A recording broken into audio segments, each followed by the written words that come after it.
Je vous remercie, Monsieur Viala.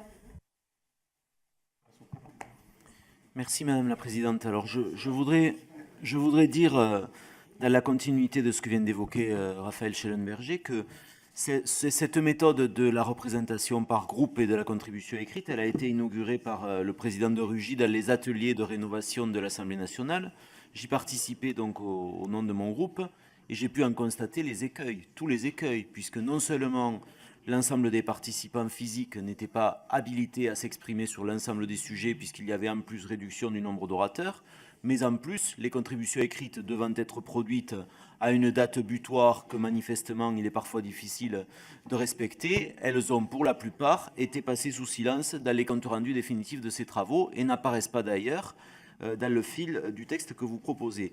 Ce qui me conduit à mon premier point, qui est que si on muselle le droit individuel du parlementaire à s'exprimer, moi je vous prédis quelque chose de tout simple.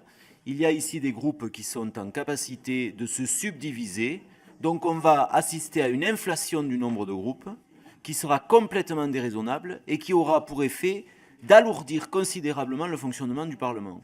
J'en suis certain, parce que nous serons un certain nombre à faire en sorte que ce soit le cas. Le deuxième point qui a été aussi abordé, c'est que rien dans les travaux qui nous sont proposés ne traite de la question de la gestion générale du temps parlementaire et notamment du lien avec le gouvernement.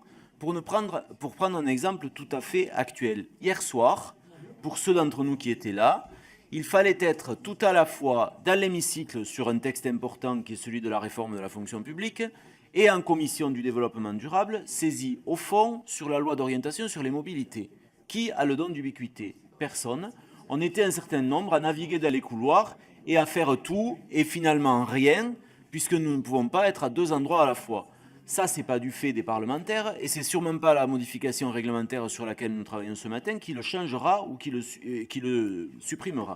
Et dernier point, je voudrais simplement dire à nos collègues de la majorité que le Parlement n'est pas et ne doit pas être une entreprise.